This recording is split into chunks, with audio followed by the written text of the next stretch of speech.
अध्यात्म विज्ञान कोई धर्म या संप्रदाय नहीं है, ये स्पिरिचुअल साइंस है जो कुदरत के कानून पर आधारित है। ये विज्ञान पूरे ब्रह्मांड के सभी रहस्यों को उजागर करता है और जीवन के सभी पहलुओं को समझने के लिए एक नई दृष्टि देता है। इसी को आर्ट ऑफ विजन कहते हैं, दुनिया को देखने की एक नई दृष्टि, जो अध्यात्म विज्ञानी परम पूज्य स्वामी श्री कमलेशानंद जी के निर्देशन में सनातन सत्य का अनुसंधान कर हमारे जीवन को प्रकाशित करे। जय सच्चिदानंद। हमारी पूरी लाइफ जो है या पूरा जीवन जो है वो एक रिसर्च होना चाहिए, एनालिसिस होना चाहिए और उसके आधार से हम अपना भविष्य तय कर सकते हैं। केवल अपने जीवन को बिना एनालिसिस देखोगे, मतलब फिर क्या होगा कि एनालिसिस करने की जो पद्धति है या तो रिसर्च करने की पद्धति है, वो ही सोशल लाइफ में, रिलीजियस लाइफ में और स्पिरिचुअल लाइफ में वो ही प्रोसेस काम में आएगी।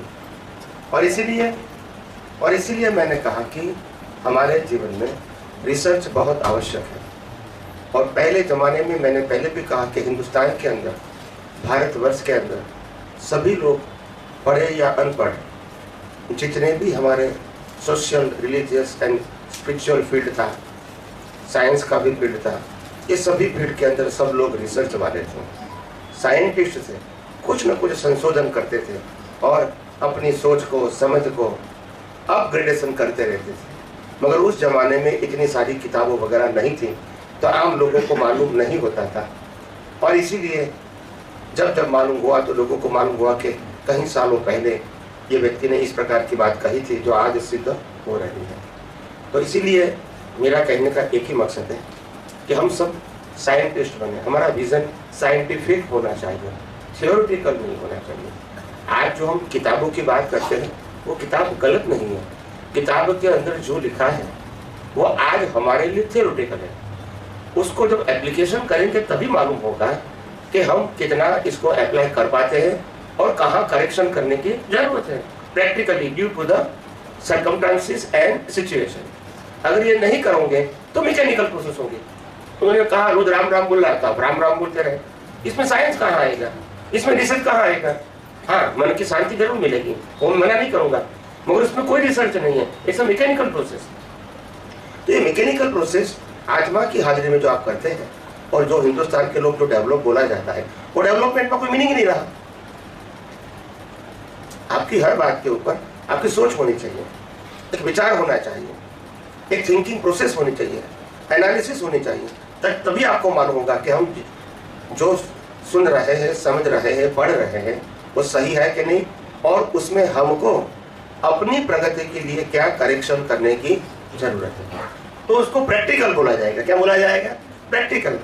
जैसे स्कूल और कॉलेज में हमको पढ़ाता है arts, commerce, science, technology, IT field, ये सब पढ़ाते हैं स्कूल कॉलेज में अलग अलग प्रकार के फैकल्टी में। फिर हम क्या करते हैं, डिग्री तो मिल गई, देन स्टार्ट द प्रैक्टिकल। तो प्रैक्टिकल आएगा तो आपको मालूम है कि degree is equal to practical नहीं होता है, सबको मालूम है कि नहीं, है कि नहीं। तो प्रैक्टिकल अलग चीज होती है, वो जब काम करोगे तभी मालूम होगा कि जो थियरी हमने पास करके डिग्री प्राप्त किया है इज इक्वल टू प्रैक्टिकल नहीं हो सकता है, ये सबको मालूम है। आप समझे ना। जैसे बहन लोग रसोई बनाएंगे तो प्रैक्टिकल क्या होगा कि उसको मालूम है 5 व्यक्तियों की रसोई के लिए इतना इतना चीज चाहिए, इतना मसाला चाहिए। अब ये मालूम भी है, मगर जब डिफरेंट एनवायरमेंट में जाएंगे तो उनका टेस्ट अलग होता है, तो आपको आपका प्रैक्टिकल बदलना पड़ेगा।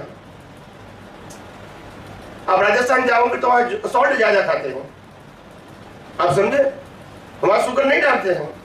यहाँ क्या होता है, गुजरात में शुगर डालते हैं। तो आप कहोगे ऐसा क्यों? नहीं, ये प्रैक्टिकल होना चाहिए।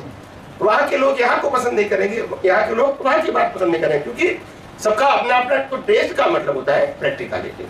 ऐसे ये मैंने स्थूल बात किया खाने पीने की, ऐसे हर बात में देखो, कपड़े में देखो, सबका टेस्ट क्या है, सिलेक्शन देखो, सबका टेस्ट क्या है, तो अलग ही है। तो test is a individual matter, it is not a like a general books. समझ में आ गया? किताब नहीं है वो, तो इसीलिए हर व्यक्तियों का, आज देखो 24 तीर्थंकर भगवान केवल ज्ञान प्राप्त किया, मगर 24 तीर्थंकरों का प्रेजेंटेशन अलग अलग था। क्यों? अनुभव तो एक ही हुआ। अनुभव एक हुआ तो एक दूसरे ने एक दूसरे की कॉपी क्यों नहीं किया? तो बात क्या आ गई फिर? बात प्रैक्टिकल आई कि नहीं आई? अगर केवल ज्ञान का अनुभव एक ही है तो क्या उत्तर जवाब में यही निकलेगा, कॉपी निकलेगी? नहीं निकलेगी। जो प्रोसेस से उन्होंने केवल ज्ञान प्राप्त किया है वही बात उनसे जवाब में निकलेगी। दूसरा तीर्थंकर जो प्रोसेस से केवल ज्ञान हुआ है वही बताएगा ना।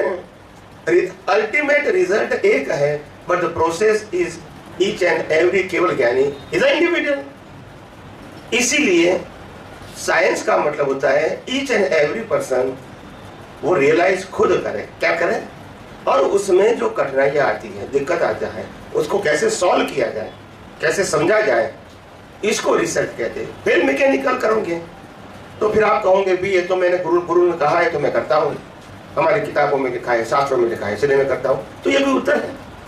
ये विचारक व्यक्तियों का उत्तर नहीं हो सकता है। It's a mechanical answer. तो मैकेनिकल आंसर वो थिंकर व्यक्तियों का उत्तर नहीं हो सकता है। इसीलिए मैंने सुबह की बात बताई, हर व्यक्ति को प्रैक्टिकल होने की जरूरत है। बेसिक बात करना एक अलग बात है और प्रैक्टिकल बात करना अलग बात है। स्वामी जी जय सच्चिदानंद। जय सच्चिदानंद। આપણે आत्मसिद्धि शास्त्र का एक पंक्ति का अर्थ समझिएगा।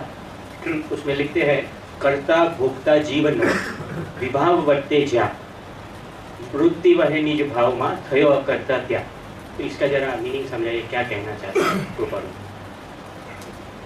लास्ट में क्या बोला? वृत्ति वह निज भाव में थयो अकर्ता त्या। थयो अकर्ता त्या, वो तो सिंपल, उसका अर्थ ही यही है ना। कर्ता भोक्ता क्या है? कर्ता भोक्ता जीवन हो विभाव वर्ते ज्या। कर्ता भोक्ता में विभाव हो गया, क्या हो गया? अज्ञानी को क्या होता है? कर्ता भोक्ता में स्वभाव होता है। स्वभाव मतलब कर्ता भोक्ता ही उनका जीवन है। कर्ता भोक्ता दृष्टि से जीवन जीना, देखना, जानना, समझना, स्वीकार करना, वही उनका जीवन है और वही उनकी दृष्टि है। तो जिनकी दृष्टि में कर्ता भोक्ता विभाव हो गया, क्या हो गया? स्वभाव नहीं, विभाव वर्ते। विभाव मतलब क्या? विभाव मतलब खुद का स्वभाव नहीं है, प्रकृति का स्वभाव है। स्वभाव का मतलब मेरा स्वभाव है, मैं उसको प्रकृति कर्ता भोक्ता हो सकती है, मैं कर्ता भोक्ता नहीं हूं। इसीलिए मेरे लिए कर्ता भोक्ता मेरे लिए विभाव है, स्वभाव नहीं है। विभाव वर्ते जाए। और इसीलिए कहा बाद में क्या कहा? वृत्ति वह निज भाव में थयो अकर्ता। तो अपने वृत्ति वह निज भाव में, अपने भाव में रहे, थयो अकर्ता था, और इसीलिए वहां अकर्ता हो गया। अगर खुद के स्वभाव में रहेगा, वृत्ति वह निज भाव, निज यानी खुद के स्वभाव में, स्व स्वभाव में, तो वो अपने आप अकर्ता हो जाता है। वो अकर्ता बनने की जरूरत नहीं। बोलिए।